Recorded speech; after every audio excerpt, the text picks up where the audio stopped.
Hey guys, for the last time this season, we'll be updating the power rankings for Survivor 47 following episode 13, aka part 1 of the finale. And admittedly, this is going to be a short video. I feel like this episode didn't really change that much, but I still think it's worth giving my thoughts on part 1 of the finale and where I think people stand at this point. But there are 6 people to talk about. As always, more time, let's go right into the video. So starting off at number 6, we have the first boot from the finale, and here we have Andy. And I was a little surprised that Andy was the first boot out of the finale, where even though I wasn't expecting him to get to the end, I did think that Genevieve was going to be the first boot initially, though I will say that once the episode started and we started to get all this talk about how this was Andy's move at the final 7 and how Andy's like the big player behind all this, I did get the feeling that it could have been Andy going home, and we also get the scene right before Tribal where Andy tells Rachel that he was going to vote for her, which seemed to set Rachel off into targeting him. Though I will say that Operation Italy had at least a bit more legs to stand on in this round than I initially thought, where we saw them at least being able to flip Tini to their side, even though it didn't really matter by the end of it. But obviously, Andy is someone who I was a bit interested by over the course of the season. He very much reminded me of Emily from 45, this player who had this big transformation over the course of the season, and someone who I kind of had to have as a front runner due to him like being one of the major characters of the season. Even though I was having serious doubts by the end of it that he was actually going to pull it out. And I feel like with all the talk that he got in the post-merge about how he's the mastermind and just really just propping him up to be like this force to be taken down, I just had the sense by the end of it that he was probably going to be cut before Final Tribal, even though we also got indications that he actually was not that big of a jury threat, where even though the jury seemed to recognize in the moment that he was the one behind the Caroline blindside the Final 7, that didn't really translate to game respect, that if anything, it just made him come off as his flipper rather than someone who was making this impressive move. And I feel like had he gone to the end, he probably would not have actually won a jury vote, that all of his maneuvering around would not have really amounted to much respect, which is obviously a bit unfortunate, as I do think Andy's a pretty interesting player at the end of the day, but obviously he is now out of the game to where he's here at number 6. Now moving on to number 5, and we had the other boot from this episode, and here we have Genevieve. And I was pretty confident Genevieve was getting voted out in this episode with all the setup that she had gotten to her being this threat. I was pretty confident that she was going to be cut before Final 4, and I feel like the second half of the episode just made it so obvious that Genevieve was being set up for the fall here with the setup to this battle between Rachel and Genevieve, where Rachel had gotten all the setup in the previous episodes to eventually taking out Genevieve, and it just felt like that moment where Rachel would finally win this battle here, and sure enough, that's what happens, where Rachel wins immunity, and it seems like Genevieve was his very easy target by the end of it, where while there was this doubt over whether her idol was real, and they ended up splitting the vote because of it, I've always felt pretty confident that Genevieve was going to lose this battle, and there really wasn't much the episode could do to hide it by the end of it, especially after Rachel won that immunity challenge. So at the end of the day, I feel like Genevieve going out here makes a ton of sense. Now we're talking about Genevieve more generally. I do think she was at least an interesting personality across the season, having this interesting arc about how she's distancing herself from other people, how the Kashan vote was such a blow to her that she decided to turn into this full-on game bot that's just detached from everything. And I did find that arc a bit interesting, even though I was never confident it was going to set up for a win. And I also found it really amusing how much people stand her online, with all these people calling her like the greatest player in the new era, how they think that she's winning, and how they remind her of Parvati a lot. And it feels like over the last few days, that's been amplified even more, where people are just elevating both Rachel and Genevieve to this legendary status, which is also pretty funny there. But admittedly, I think Genevieve's a fine player, definitely someone who had some idea what they were doing. Now, I do have plenty of criticisms with their game, like the whole Saul move, which I still think is very unnecessary, and all it did was paint a target on her back. And edgically, I just never saw a Genevieve win there,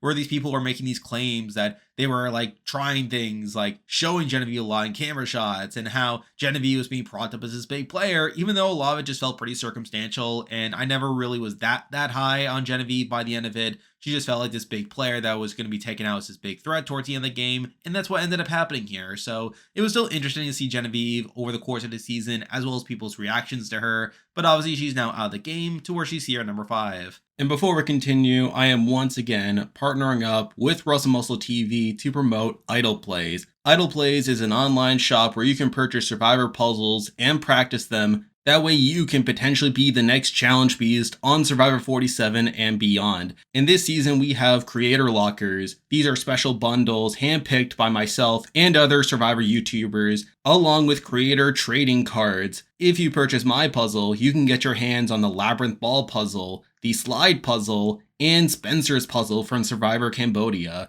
If you want to take home these puzzles and more, feel free to use my link in the description or use my affiliate code, Survivor Gumball, and start prepping now. And with that, we have 4 people left in the game to talk about. And as usual, I'll be ranking them based on how likely I think they are to win the game based on their edit and current game position. By number 4, and this position hasn't really changed at all, but we still have Sue. And I don't think Sue's winning. I don't think this episode really changed much for me. Now, I will say that from a pure game standpoint, it was interesting seeing her align with Rachel here, and I feel like that'll at least elevate her a little bit on the player ranking. The fact that she was at least able to latch herself on to Rachel after being blindsided the Caroline round.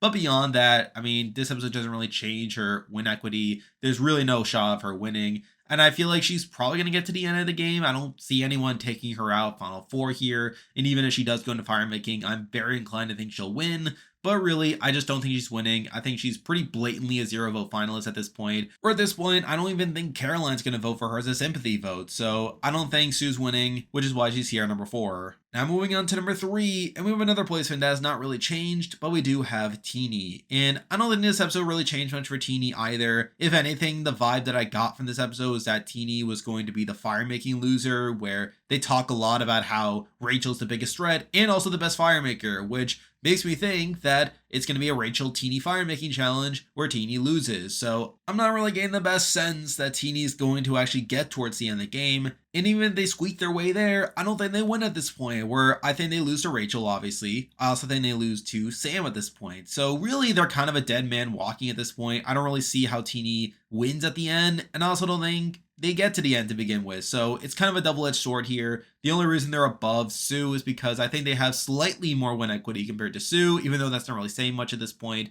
Really, I think Tini's drawing dead. And even beyond that, you have the fact that they were blindsided at the final 6 round, which is another knock to their game. And even at the final 5, while they do technically catch on to Genevieve's idol not being real, at the end of the day, I feel like it's not really enough to change their game. And the fact that they voted for Sam anyway is probably not the greatest look to the jury in the world. Makes it a bit harder for them to claim credit for that anyway. So at the end of the day, not feeling great about Tini either, which is why they're here at number 3. Now moving on to number 2, and this person is essentially here by default, but we do have Sam. And at this point, I think Sam has a bit more legs to stand on. I think if he's able to get Rachel at the final 4, I think he's probably the winner of the season, as I'm pretty inclined to think at this point that he beats both Tini and Sue. The question is whether he can beat Rachel or not, and truth be told, I don't think that's the case. Though at the same time, I'm a bit more convinced that he is at least going to get the final tribal, where I feel like with the setup to Tini being the fire making loser, I'm pretty much convinced that Sam's going to get to the end either by winning immunity or possibly beating Tini in fire making. So I think Sam does have a path to get through this final 4 round.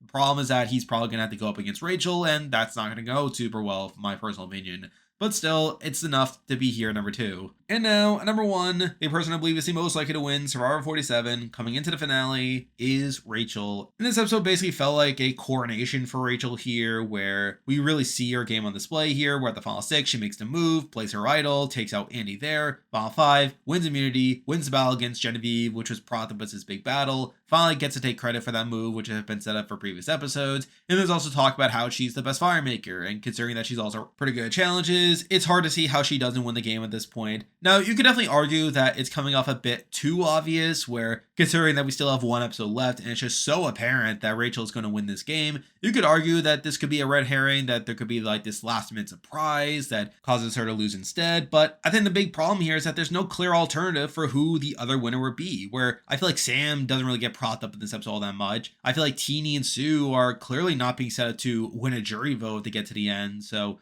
I just don't really see an alternative for Rachel at this point. And considering that we had already gotten the setup to Rachel taking out Genevieve and finally getting that culminated here, considering all the things going in Rachel's favor, I just don't really see how Rachel loses this game at this point, where I feel like she's just run our way from getting to the end. She definitely has the tools to do so. And I think it's so apparent that she just demolishes a jury vote at this point. I actually think she could win unanimously at this point, which definitely says something there. However, at the same time, while I think Rachel is pretty clearly set up to win the game, I think this episode also downgraded my view of her game, where while I've been pretty low of her game for a lot of the season, I was kind of hoping that this end game would be a bit smoother for her, where considering that Operation Italy just took out Caroline here, that it would really just put Rachel into this powerful spot coming to Final 6 to use her block vote to take out the Operation Italy side and not really have to use her idol there. And from there, just be able to like play the middle until the end.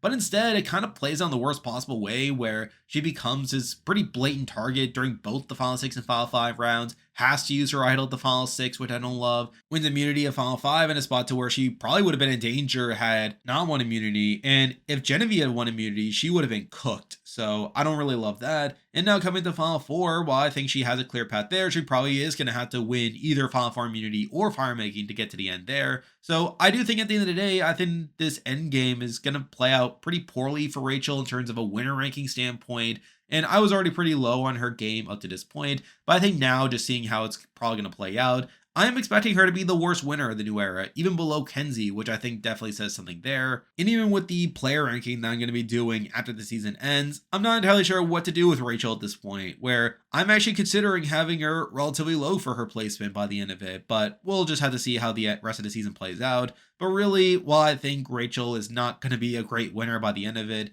I think it's pretty undeniable that she is going to win, and there just really is no alternative there, which is why she's here at number 1. And there we go, that will do it for this week's video. If you like this content, be sure to like and subscribe, really helps with the channel. Now, after the season ends, I plan to do a player ranking and review of the season, so you can expect that. And during the off season, I plan to do more general content, so look forward to that as well. I'm on Patreon and have YouTube membership, so if you want to consider supporting the channel, you can do so by clicking the link in the description. And you can also join the Discord server by also clicking the link in the description. There's a lot of stuff coming your way, but for now, that is the video. See ya.